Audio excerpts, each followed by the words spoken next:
The Prime Minister has now announced a new system of COVID alerts nationwide. They come in 3 different tiers, and as far as we're concerned, Nottinghamshire is in tier 2, that is the high alert level.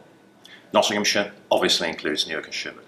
Now, what hasn't changed is wash your hands, wear face coverings, and try to keep 2 metres apart, 1 metre in secure environments. Pubs, cafes, restaurants required to close at 10. That continues. There has been a modification to the rule of 6, as it's known. So still, if meeting outdoors and outdoors only, there must be no more than 6 persons in that group. Now, the key change, this is the most important element. We are no longer able to mix households in indoor settings. So that's your home, pub, cafe, restaurant.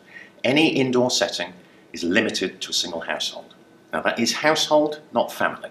It's those you live with within your property. There are slight variations for those that might require care, and some individuals can put themselves into what's called a social bubble. They can pair up with another household with agreements they don't meet others.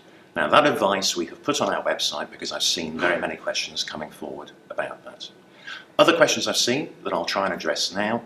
First is about education. People are asking, can our children go outside the boundary of Nottinghamshire? As far as education and schooling is required, this continues. We mustn't have people missing out on that valuable life chance for education.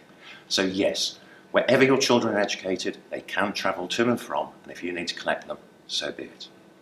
Travelling with regard to work and work itself. We are all encouraged to work from home if we can. Some can't, which is why all employers, and we're advising them once more, are asked to make the work settings as secure as possible. So outside work and education, can you travel?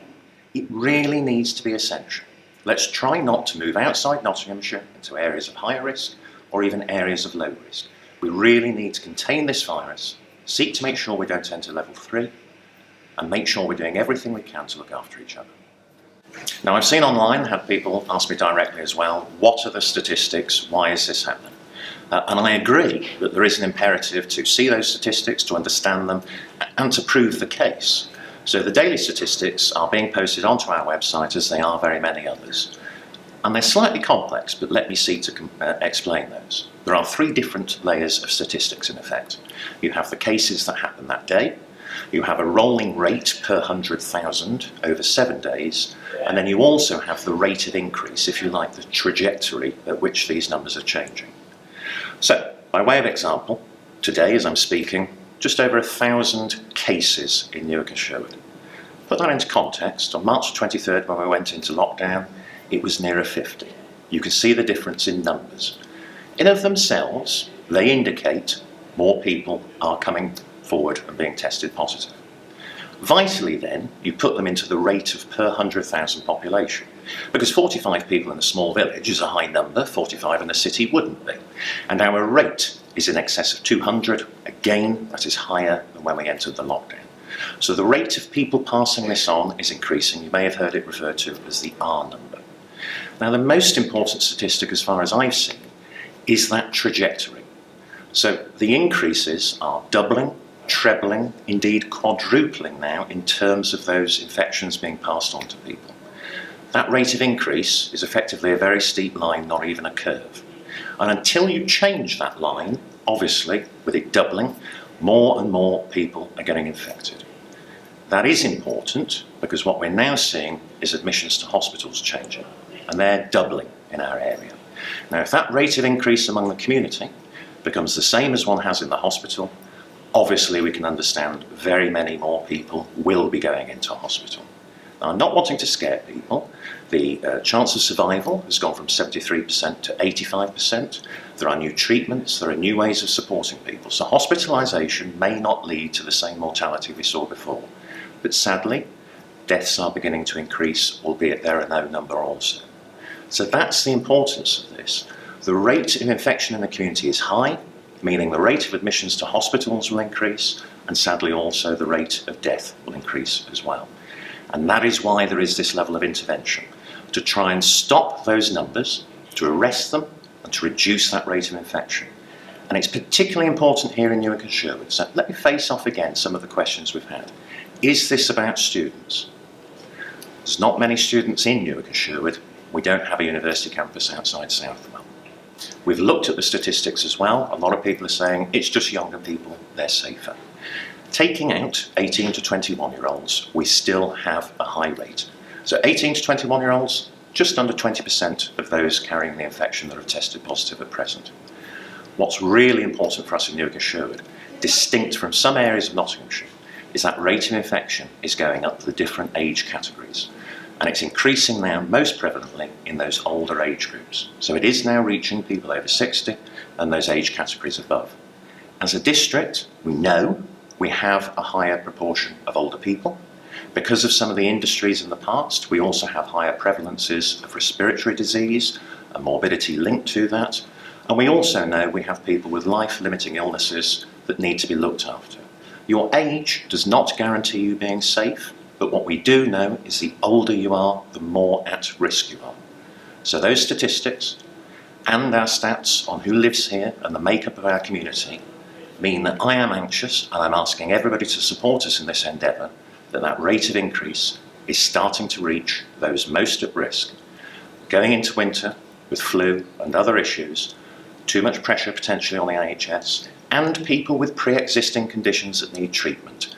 This is why the request is going out to people to think of one another, to protect our NHS, and in so doing, protect ourselves.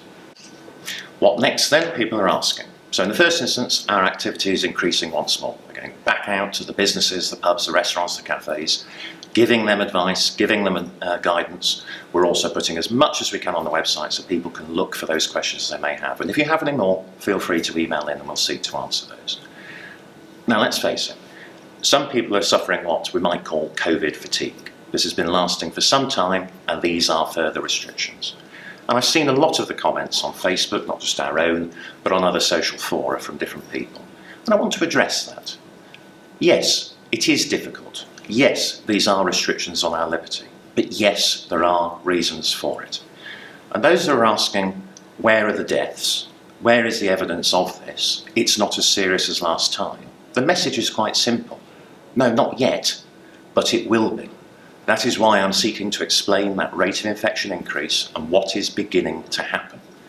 I am not in a position, and I hope nobody else would be, of waiting for those deaths to occur and to increase, or waiting for that pressure on the NHS, or waiting for our economy to worsen further before we step in to address this. This is why we are in Tier 2, not Tier 3. Now, what happens if we go into that higher level? That means that different venues are forced to close. And whilst there be government financial support for them, who knows how they will survive that and ride it out. It will mean potential redundancies. It will mean a further impact on our economy. These are people around us at all times.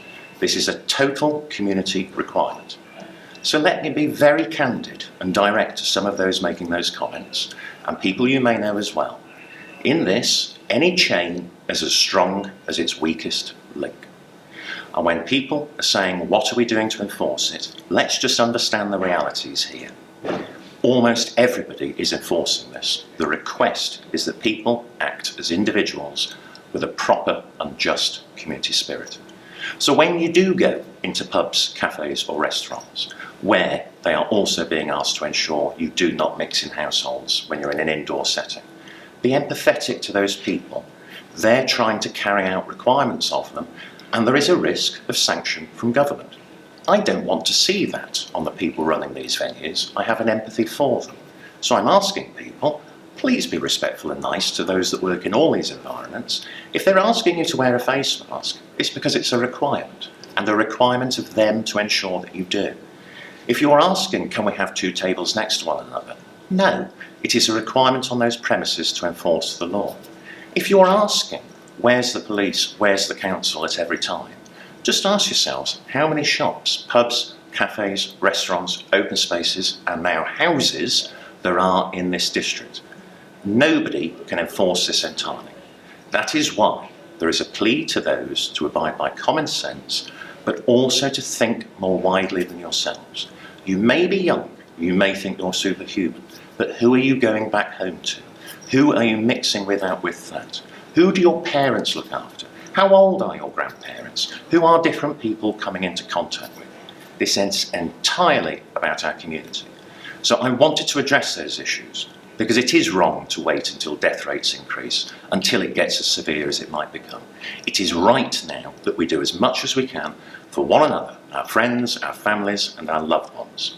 There will be further guidance for those that require shielding, those that are sometimes referred to as vulnerable. We're waiting for that. That too will go on the website. Any and all guidance we can get, we'll publish. Any and all support we might get for test and trace, we will activate. We will do everything we can. But this is a virus. It's a difficult time of year. This is going to hurt the NHS and others. So that final plea, once more, for yourselves, for ourselves, for each other and our communities, please follow these guidelines.